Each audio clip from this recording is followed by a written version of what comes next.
Hello, this is the 50 Surveys Project, 50 survey teardowns in 50 days, and today is survey teardown number 20. We're almost halfway there, very exciting. And today's survey is from UsabilityHub. It is a features survey. If you've been following, you'll know that we had a Teardown 17 was also a UsabilityHub survey, and I actually had a fun exchange with them on Twitter. They invited me to take a look at this survey and weigh in and share some thoughts and sort of audit it a little bit. So that's what we're going to do, which I'm very excited about. I'm going to flip through. These are all screenshots that I've taken so that I can kind of navigate back and forth. And let's dive in. I love that they're doing this survey, first of all, that they are actually tapping into their user base to figure out what possible changes to UsabilityHub are important. So they're using their user base to keep driving, right? So UsabilityHub is then going to increasingly identify or position themselves as the solution that is important to the user. They're not kind of in a silo creating, right? They're actually wanting to figure out what's important to the user and use those insights to drive product development and navigate that product development cycle, feature priority, and all of the internal decisions around product development, which I absolutely love and wish more companies did that. So let's look at this survey, or this kind of section here. In this survey, we're going to describe 15 features to you. So off the bat, we kind of know it's going to be a little bit of a hefty survey. They're going to ask how we feel about the feature, how important it is to you. I like how simple that language is, very straightforward. Please take the time to read the descriptions in detail, as some of the options are similar. Okay.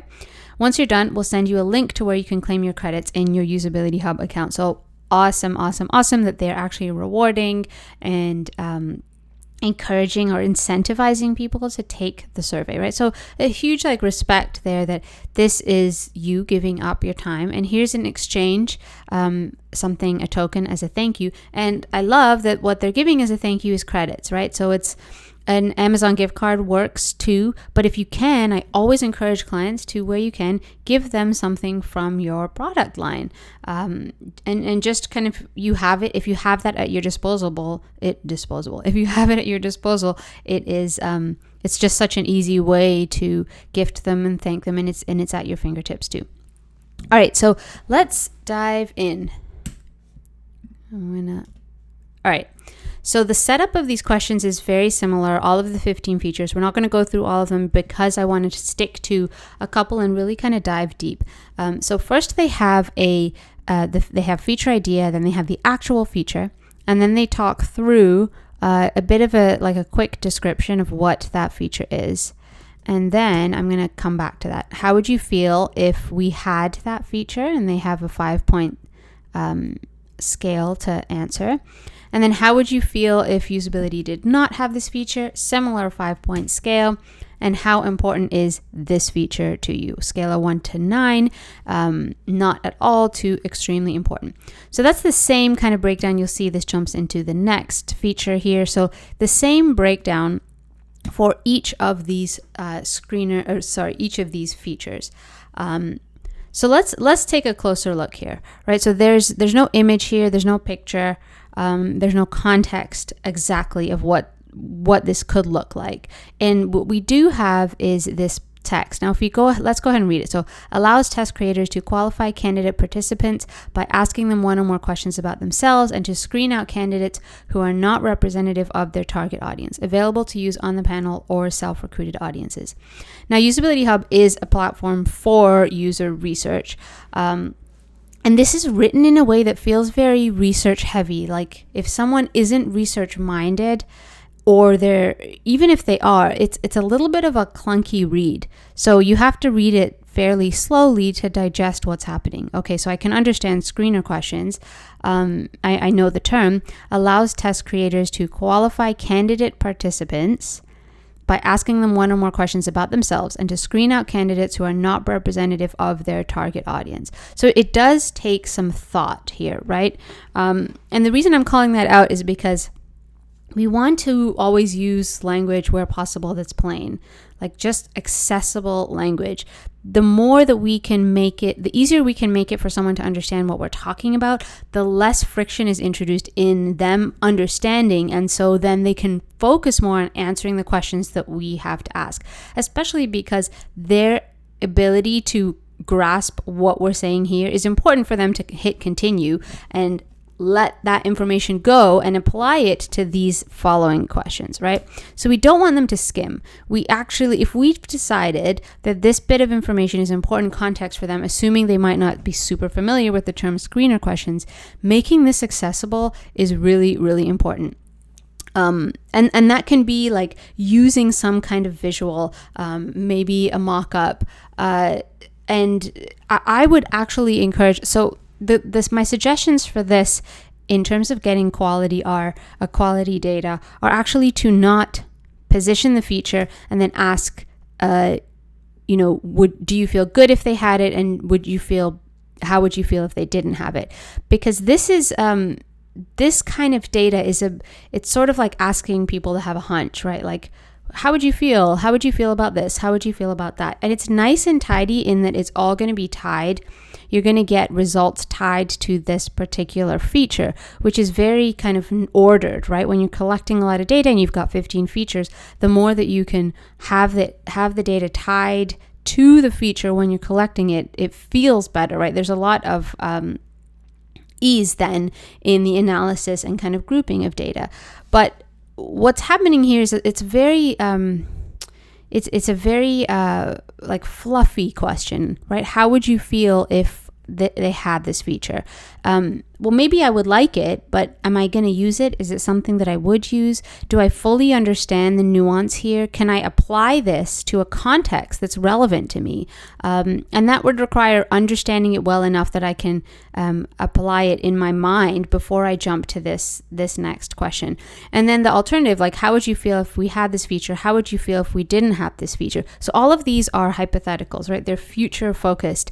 And in this moment, I'm not necessarily thinking of a particular use case. And that's a problem because I might not remember a scenario where having a screener question is useful. And so what we want to do is bring about introduce a scenario. So this is one potential way. If you want to go the route of addressing feature by feature, it's helpful to have a particular scenario. So instead of even identifying screener questions, you would say, imagine you want to complete X type of you want to conduct X type of research. You want to only target these and these type of people. So you paint this picture where screener questions would then be relevant. That will help it be like you're kind of inviting them to imagine a hypothetical situation, but you're inviting them to imagine it now. So the questions will then have them react to a now situation. Still, the data that you're collecting in that is a little bit watery. So you're still kind of putting a potential scenario in front of them and asking them to weigh in and respond to it. So it's not as concrete. A way that is even more concrete than this is to actually kind of eliminate the feature by feature approach and instead pose the question of so you paint a scenario where they would need to screen questions and that you ask them, like, how do you approach this? You need to ask a particular set, like, target audience questions. It can only be software developers and not designers, not content writers. How do you go about doing that? Like, how do you solve that problem right now? When you have them identify how they solve the problem right now, then you can dive into, like, well, what do you like about that process? What do you not like about that process? And it will ultimately feed into the importance of screener questions. You can ask instances of, like, how often, like, how important is your ability to screen your target audience? Like, is this something that you need to do often?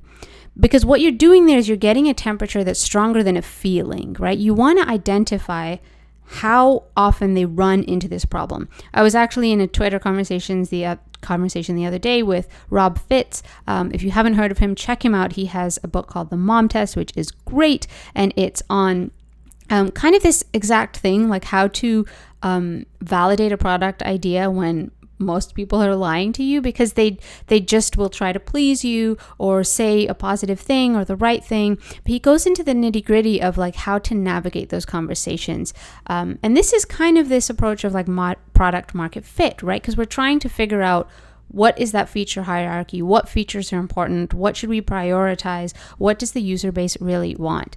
And so we want really like sturdy questions. And in this Twitter conversation, he explained it like, when you have a relationship between a patient and a doctor, you don't expect the patient to diagnose themselves or treat themselves. The job of the patient is to report and talk about their problem. The job of the doctor is then to understand the problem and identify a solution. And if it doesn't work, then you go back into that conversation between patient and doctor and you iterate.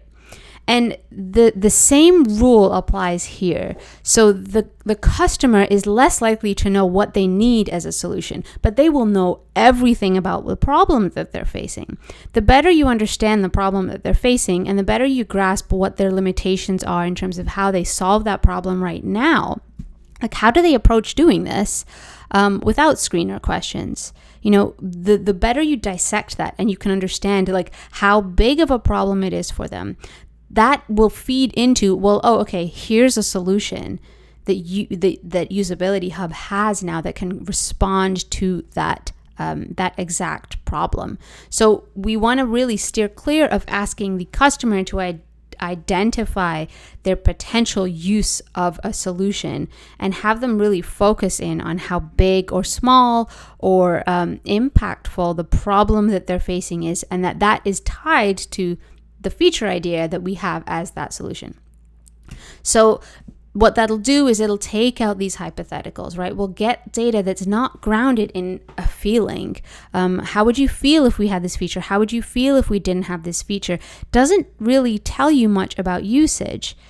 And while there is the perception of like people are looking for a feature that they may or may not use, and we of course have people who will pay for something that they don't use a lot, or struggle to pay for something that they plan to use a lot. So there is a bit of a disconnect there, but we always want to look at actual behavior when it comes to use. So if we're talking about a feature that they actually use, not that they feel like they would use or that they feel like it would be a good idea, but something that we can point to as like, hey, you have this problem. This is the perfect solution. So questions that really understand their problem and understand how they solve that problem right now. How do they tackle screening candidates if there isn't an option to do it right now? What do they like about that process? What do they not like about that process? Then you can even show them like a mock-up and say like, does something like this solve that problem for you? So they're weighing in and you're having like a live reaction as opposed to a hypothetical projected reaction. And you'll see that in the same here. So like, how important are screener questions to you? This starts to get towards that, right? Like this starts to edge towards now more of like utility and value tied to the action and the experience, and less of their hunch of like, you know, how would they feel if this product, if UsabilityHub had this feature or not.